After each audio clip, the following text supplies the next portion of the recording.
Tau baga patinga Lusim kempo to Amin siang do Kapat patingi Tau baga patinga Lusim kempo to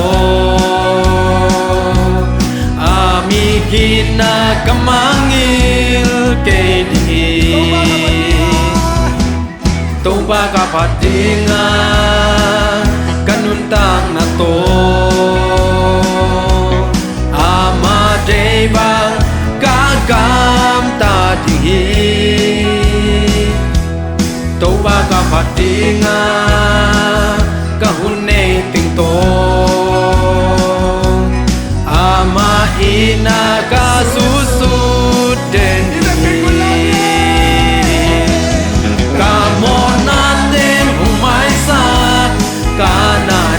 Kepeung damsat inale piradam piong pialai kadanem tiang kahana kazon kal tiang kauna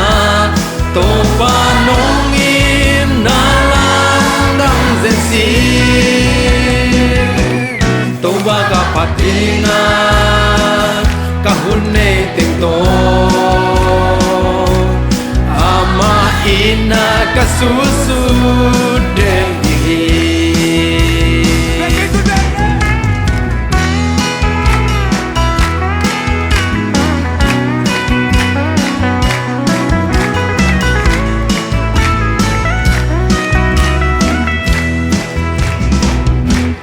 Toba kapatinga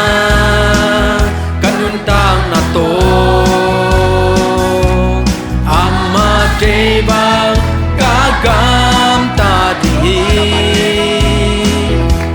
Tau baga patinga kahune tingto Ama ina kasusut den dingi Kamonan den umay sat kanan na kempeung damsat inale pialai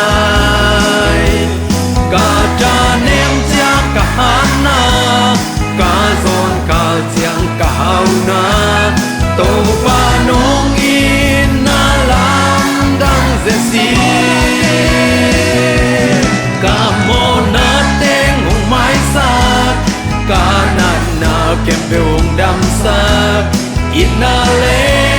pinatam piong pialai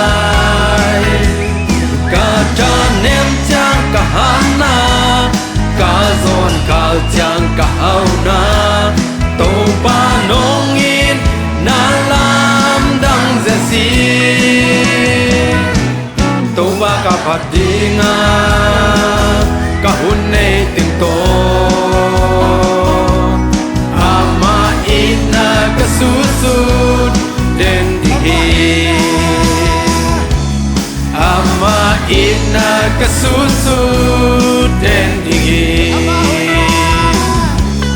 Ama hoina kapat pa den dihi